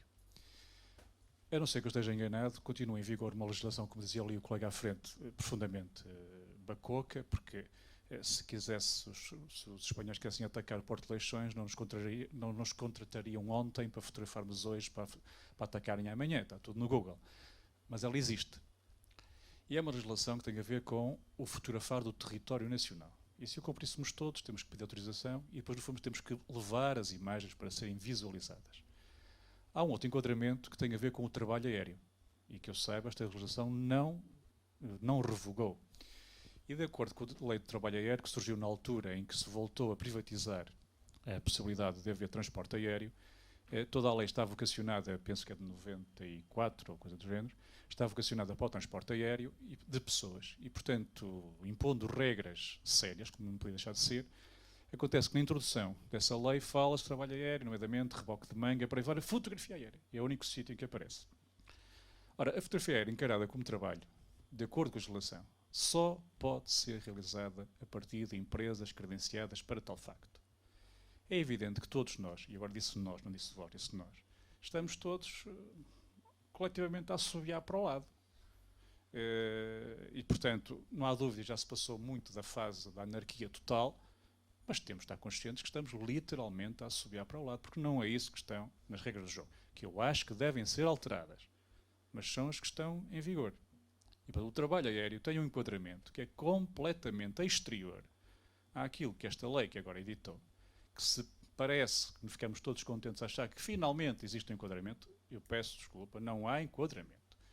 O enquadramento desta lei regula toda a questão relacionada com o espaço aéreo. Já agora, no próximo sábado, faremos uma sessão, debate, para quem quiser aparecer, na Faculdade de Engenharia, por iniciativa da Liga de Iniciação e Propaganda da Aeronáutica, precisamente sobre a questão do espaço aéreo e esta lei que a gente diz que é dos drones, não é dos drones, é das máquinas que voam, nomeadamente o aeromodelismo, os planadores, os drones, toda a gente que anda aí a ocupar o espaço aéreo. Tá bem? E, portanto, se alguém tiver outra informação e eu gostava de estar elucidado, senão a lei existe. E, portanto, existe um conflito total. Esse conflito chegou ao ponto de que esta lei vai limitar, por excesso de altura, aquilo que será a altura para operações tradicionais, chamamos assim, os 120 metros, quando que a lei do enquadramento é exatamente o oposto. Limita a cota mais baixa que eu num avião ou num helicóptero posso descer para fotografar. E, portanto, nós estamos, como é habitual em Portugal, num caos legislativo. Acho inacreditável, nomeadamente o grande gabinete de advogados que esteve por trás e que esteve presente em Braga, para quem recentemente deve ter estado num seminário, no fim de semana em Braga, que foi um show-off em que desde estar lá a polícia, o Estado, ia assobiar para o lado, portanto, sabendo todas as operações ilegais que se processaram e se continuam a processar, sempre a assobiar para o lado. E, portanto, eu acho que estamos todos num caldeirão, estamos todos a aproveitar, uns de uma maneira, outros de outra, mas se alguém me pudesse esclarecer ou achar que eu estou errado. Agora, não é porque a lei vai entrar amanhã que vai resolver essas questões, não é a questão da proteção dos dados. O pedido de autorização da fotografia aérea, ela separa muito bem quem são as empresas credenciadas, nomeadamente para o trabalho aéreo. E mesmo dentro do trabalho aéreo, a empresa tem que ter aviões ou máquinas para a fotografia aérea, certificadas para a fotografia aérea, não pode ser dependurado fora da janela na vertical. Não pode ser. Não pode ser. É evidente que todos nós podemos fazer fotografias do ar, num avião comercial. A questão é o trabalho aéreo. E convenhamos, o que estamos todos aqui a falar é trabalho aéreo, não estamos aqui todos a falar das fotografias da brincadeira, não é? Portanto, não vale a pena a gente fazer de conta que andamos a brincar com drones. Não andamos. Andamos a trabalhar. E, portanto, uns foram, como é típico, e, portanto, nós vamos cair num acrescido caldeirão. O Zé Alberto está muito ligado a esta questão das legalizações, falou-se há um bocado na certificação, e um colega levantou bem a questão de será que é certificados os hortos? Não são. Não são. E, portanto, quando isto começar a bater em tribunais e por aí fora, e formos, num termo que é giro, desconstruídos por um advogado dizendo que aquilo que lá estamos a ver não tem qualquer sentido legal, portanto, as coisas serão diferentes. Isto é um desabafo de alguém que anda nisto há muitos anos, tradicionalmente e também agora, e se puderem ajudar, agradeço. Agora, a lei que está aí é uma lei que apenas interfere com a questão do espaço aéreo e que ela própria não é clara. Já agora, há zonas, falou-se aqui a questão do espaço que está condicionado pela presença dos militares. Esse sempre existiu, independentemente de ser com esta lei ou não, portanto há espaço aéreo limitado. Há espaço aéreo que é independente desta lei, da anterior, seja do que for. Há zonas de servidão militar, há zonas de corredores aéreos. Temos aqui a zona de controle terminal, a CTR do Porto. É? Portanto, existem NOTAMs. Posso dizer que a LIPA tem um NOTAM válido mais ou menos indefinidamente, que define um círculo para atividades a partir do aeromodelismo, portanto, e por iniciativa está vedada tudo o resto, até a aviação tradicional. Perfeitamente definido no NOTAM. Eu pergunto, quem é que sabe o que é isso no NOTAM? Quem é que está preocupado com isso? Estamos a voar, temos a GIR, irmos ali para a Foz do Douro, temos a reserva, temos dentro da CTR, em cima da servidão da parte marítima, temos... É uma confusão, uma caldeirada, que andamos todos aqui a assobiar para o lado, como é típico em Portugal. Tem corrido bem. Né? Quer dizer, temos 4 ou 5 drones à noite em cima da passagem de ano, em cima de milhares de cabeças. É giro. Mas alguém, se tiver alguma notícia sobre as leis, se elas não foram mudadas, elas estão em vigor. Uma lei de 1961, é evidente que em 61 o interesse estratégico na fotografia aérea era brutal, que hoje é ridículo, como dizia ali o colega e bem, quer dizer, perfeitamente é bacoco, é ridículo, não tem cabimento, mas não foi revogado. Mais sério ainda, e aqui é um desabafo muito pessoal, é a questão do trabalho aéreo. O trabalho aéreo tem um enquadramento. Acho incrível como é que as próprias empresas de trabalho aéreo, que têm que ter condições absolutamente inacreditáveis para existirem como tal. O que é imposto a uma companhia de aviação privada para poder desenvolver trabalho aéreo é inimaginável. Serem todos ultrapassados pela direita, pela esquerda, por aí fora. Portanto, e a lei existe. Muito obrigado. Sim, eu acho que nós, enfim, como comunidade interessada, não é, deveríamos talvez alertar para essas questões, acho que sim, que é importante, porque de facto aqui estão métodos de monitorização costeira, por exemplo, que são, digamos, muito bons em termos do resultado científico que nos permitem. E de facto, havendo esses problemas, enfim, eu julgo que da maior parte desse tipo de atividades, o risco, por exemplo, esse de drones a voar sobre multidões, isso é que é uma coisa que de facto me preocupa. O risco é muito baixo, por exemplo, voar sobre o Cabedelo, pronto, poderá haver os helicópteros passam ali, mas os helicópteros também fazem cada um ali sobre o Douro, francamente, e esse aí acho que tem algum risco superior. Agora, do ponto de vista da utilização científica que se pode fazer com isto, eu nem estava a pensar tanto nessa utilização administrativa de uma Câmara Municipal, mas no aspecto da monitorização costeira, eu acho que de facto há uma capacidade, por exemplo, eu não o faço, quem me der poder ter condições para fazer, mas quase que se poderia fazer uma vez por mês um levantamento da restinga e ter um conhecimento daquela dinâmica que não é linear, não é vai e vem, períodos, que de facto o resultado científico disso é muito interessante. Portanto, ninguém quer andar a fazer ciência ilegalmente, portanto acho que como comunidade de utilizadores deveríamos tentar fazer alguma pressão para que isso de facto seja esclarecido. E percebo muito bem essa questão das empresas de trabalho aéreo. Portanto, há, concretamente aqui, não nessas de aviação, mas por exemplo nas empresas que fazem a cartografia tradicional, fotogramétrica, têm de facto encargos, para além do custo das câmaras, que não custam 100 euros, não é? Custam quase 1 milhão, não é? Portanto, uma escala. Tem ainda esse encargo, tem de ter uma licença para o trabalho aéreo. Portanto, isso, mas eu acho que os utilizadores de drones devem reclamar que passem a estar, ou que essa legislação que seja, tudo isso seja ou revogado, ou esclarecido, ou pelo menos definido o que é que tem de se fazer para que se possa, de facto, estar em condições, não é?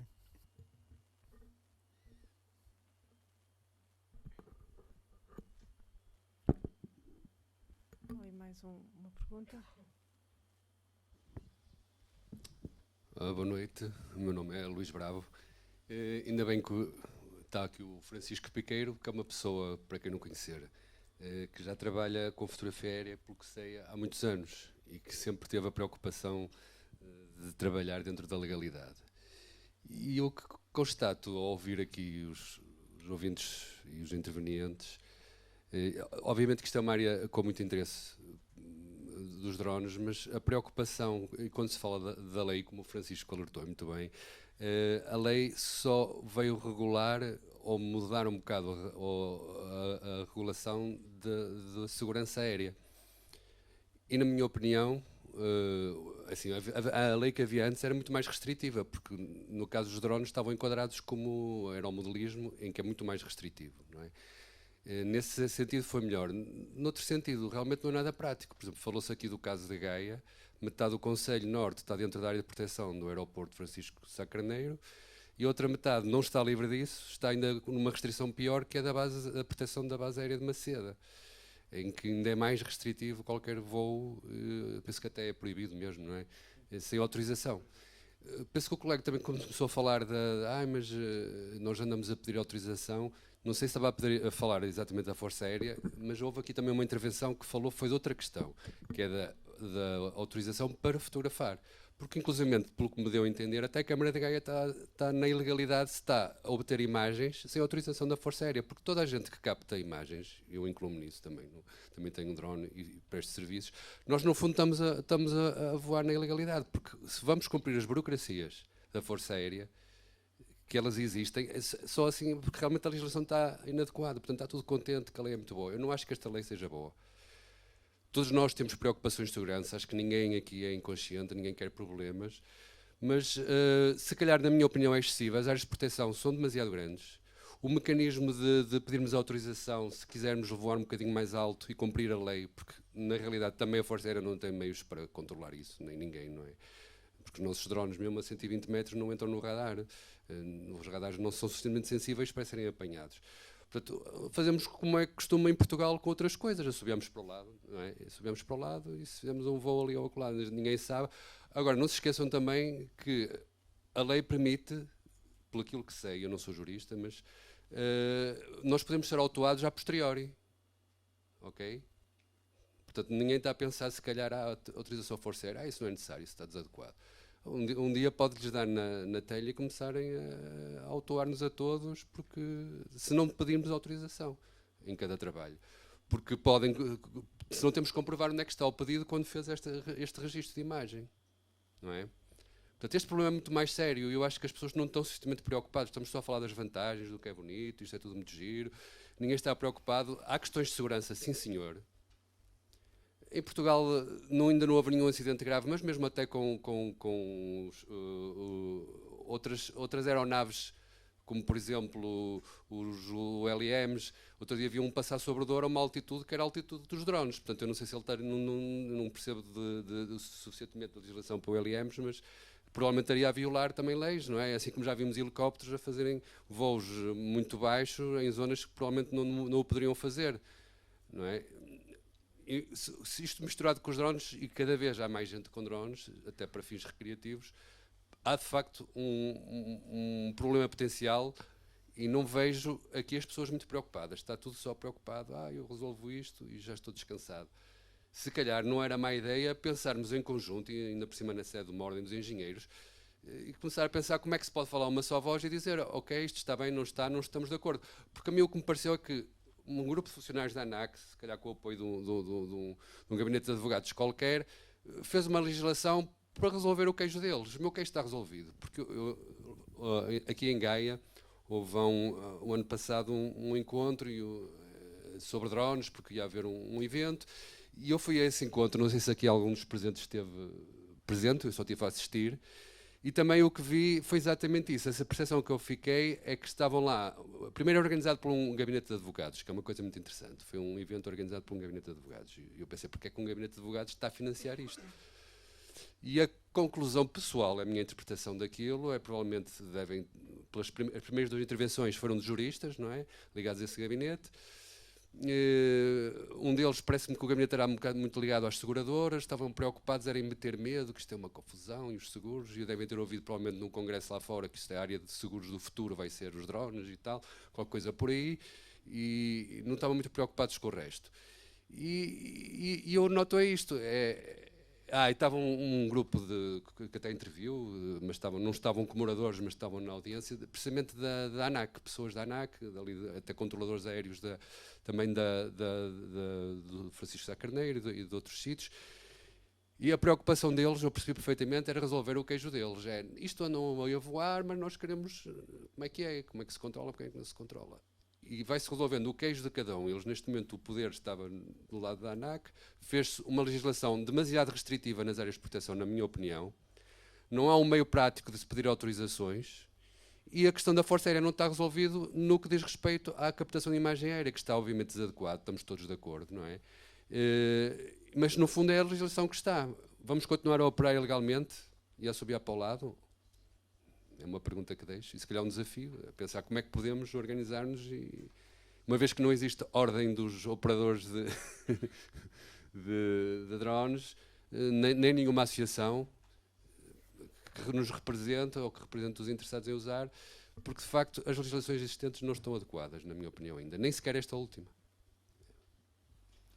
Obrigado. Eu se calhar aproveitava, uma vez que se falou aqui muitas vezes de Gaia, e queria já dizer que se repararam nas minhas respostas há bocado ao colega e na nossa apresentação, em primeiro lugar, nós não pretendemos, isto é claro e que fique claro aqui para toda a gente, nós não pretendemos substituir uma empresa de produção de fotografia aérea, nem de ortofotomapas, nem coisa que se pareça.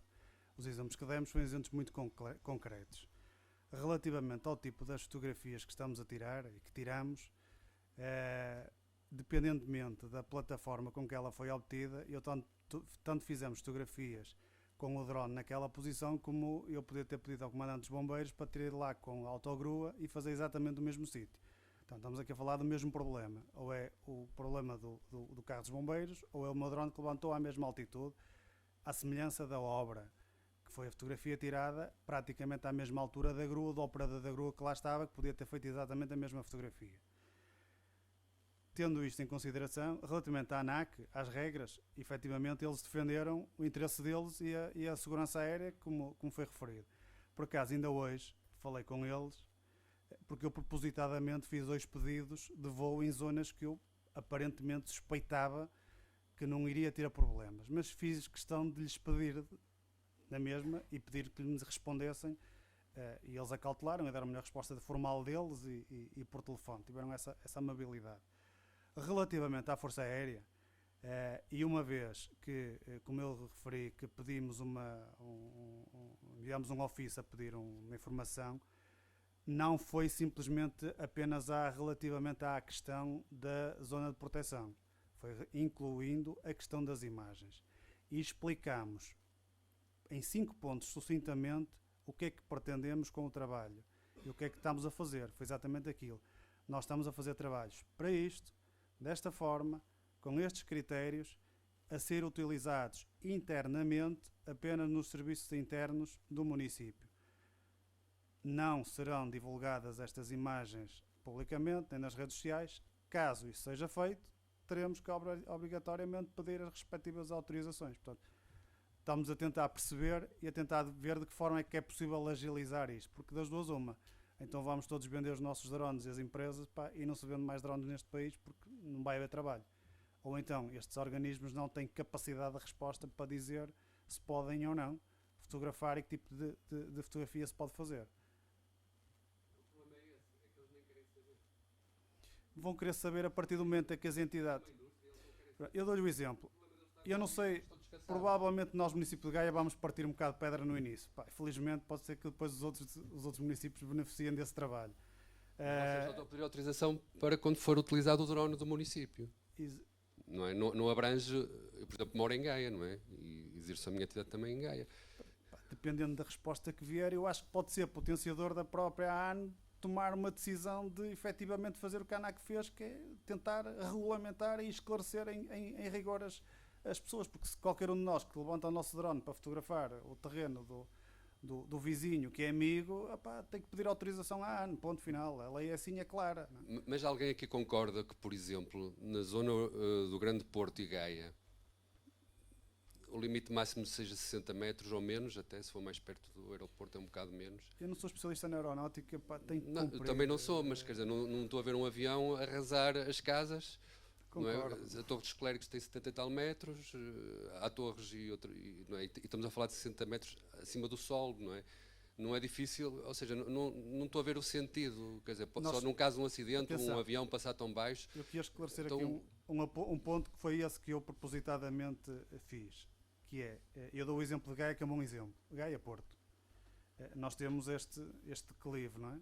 Ou seja, se eu precisar de fotografar o bairro social do Cavaco, por exemplo, que está a uma cota de 10, mais ou menos, e tenho o heliporto com raio 2,5 km. E o que fizemos foi, vamos pedir uma autorização porque estamos dentro da zona do qual dos heliportos? Do heliporto. É que ainda por cima Gaia tem vários. Massarelos. Tem o de Massarelos, mas está-se a esquecer que há outro heliporto. Se tivesse lido a proposta de legislação anterior, há outro heliporto na Serra do Pilar. E está lá. Não é? Sim. Ou seja, praticamente Gaia toda também está coberta por heliportos, se for cumprir os dois quilómetros. Eu posso dar a resposta, porque foi a resposta que nos vieram. O meu entendimento é que, se eu estiver a voar dentro da altitude permitida, inclusive não ultrapassar o limite máximo da altura do obstáculo natural ou do edifício que lá exista, eu não posso podia ter feito aquelas maravilhosas imagens do telhado de um edifício de habitação social, porque está acima do edifício, não é? Portanto, está a ver... Se fosse fazer este ano já não podia fazer isso, sem autorização. Aquele edifício cumpriu a altitude para ser fotografado. Ou seja... A vantagem da DGI e dos drones da DGI é que os logs estão todos registados, a gente sabe onde é que ela andou e a que altitudes é que andou. Muitas vezes o problema são os outros, é que não se sabe, não é? Portanto, se nós estivermos em cumprimento, o nosso está limitado, ou seja, cada trabalho que vamos fazer é limitado para o operador não se distrair. Portanto, se ele passar acima, eu posso chateá-lo.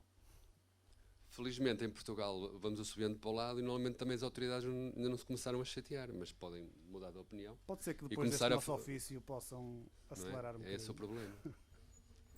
Muito obrigado pelas intervenções.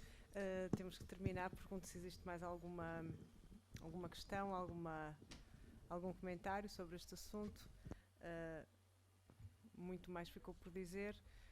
Queria apenas concluir que provavelmente desta sessão fica aqui um desafio até para o nosso grupo de trabalho, para se calhar empenharmos um bocadinho mais nesta questão da legislação, nesta questão, e se calhar aqui aproveitar o conhecimento de alguns colegas pertencentes ao nosso colégio para se calhar iniciarmos aqui um grupo de trabalho neste sentido, que acho que ficou aqui bem, não é? Bem evidenciado o interesse e se calhar a pertinência neste momento deste assunto, e agradeço a todos a vossa presença e por estarem aqui a esta hora, e não sei se o nosso Presidente do Conselho Diretivo quer dizer algumas palavras. Só um minuto. Muito obrigado à Cláudia e ao grupo de Engenharia Geográfica por ter organizado esta sessão. Muito obrigado a todos.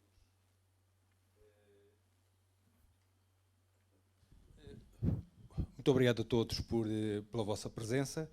O que eu posso dizer é que, em nome da Ordem, algumas das questões que aqui foram levantadas são suficientemente estimulantes para, porventura, nós eventualmente conseguirmos um documento que possamos fazer chegar a quem produz a lei, porque eu também não tenho dúvida que estamos aqui digamos, em áreas que são ainda não completamente exploradas.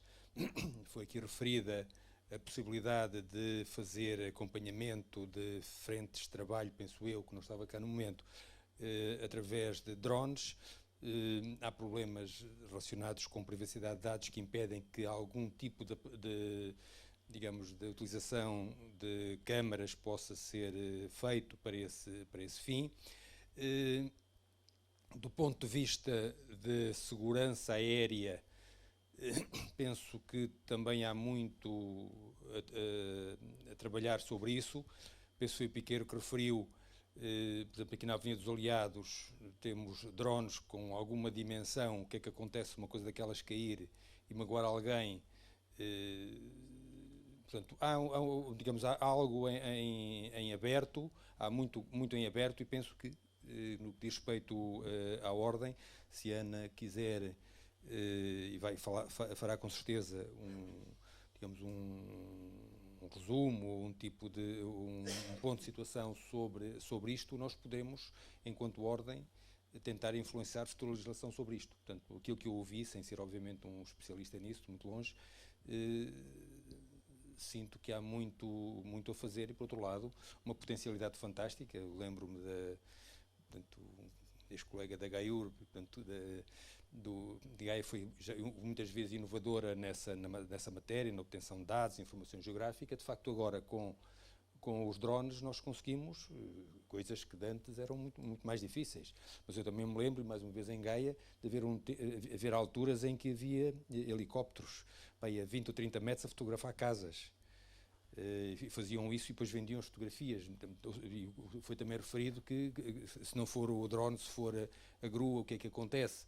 Também se pode tirar fotografias do cimo do cimo da Torre dos Clérigos, e do ponto de vista da privacidade aí há digamos, uma complexidade muito grande. Bom, coisas boas, coisas más, os drones estão aí, compram-se na FNAC, compram-se no Corte Inglês, há pequeninos, há grandes, portanto, é certamente estimulante. E então, tudo isto é engenharia. Em nome da Ordem, muito obrigado por terem estado aqui nestas quintas-feiras. Nós procuramos, às quintas-feiras, ter coisas aqui na Ordem. Esta foi certamente interessante. Muito obrigado por terem estado. Muito obrigado, Ana.